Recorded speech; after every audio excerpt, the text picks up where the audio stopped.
والد کے لیے حدیث کے الفاظ ہیں، رسول اللہ صلی اللہ علیہ وسلم نے ماں کا حق اور قرآن نے ماں کا حق 3 گنا تو رکھ دیا، لیکن یہ کبھی مت سوچیے گا کہ والد کا حق کم ہے۔ حدیث کے الفاظ ہیں، تمہارا باپ تمہاری جنت کا دروازہ ہے، تمہارا باپ تمہاری جنت کا دروازہ ہے، تم چاہے اسے لے لو اور تم چاہے اسے چھوڑ دو۔ اور پھر حدیث کے الفاظ آتے ہیں، باپ کی رضا جنت کی رضا۔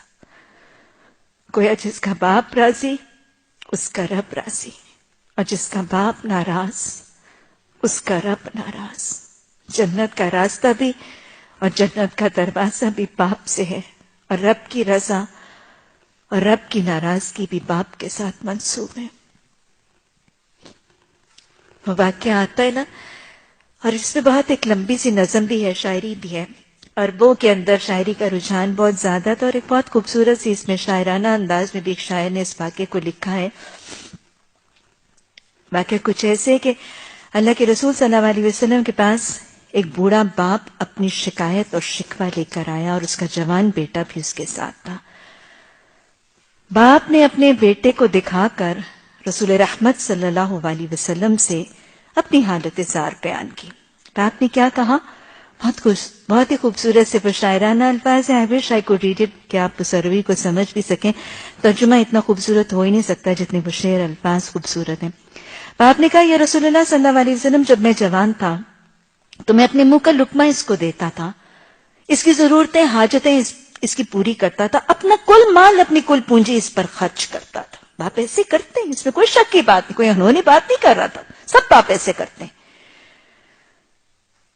اب میں بوڑھا ہو گیا، میری کمر جھک گئی، میرے بالوں میں سفیدی آ گئی، اب یہ جوان ہے اور یہ اپنا مال مجھ سے چھپا چھپا کے رکھتا ہے۔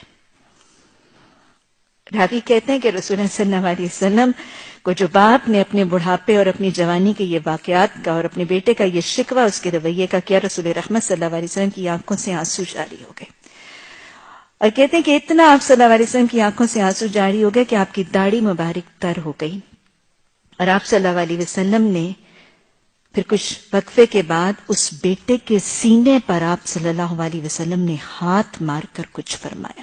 اور یاد رکھیے گا، یہ جو تاکید آپ نے اس نوجوان بیٹے کو کی تھی، یہ صرف اس کو نہیں کہا تھا، یہ حدیث تمام بیٹوں اور بیٹوں کے ساتھ ان بہوؤں کو بھی تاکید ہے۔ آپ صلی اللہ علیہ وسلم نے اس بیٹے کے سینے پر ہاتھ مار کے فرمایا تھا، سن، تو اور تیرا مال تیرے باپ کے ہیں۔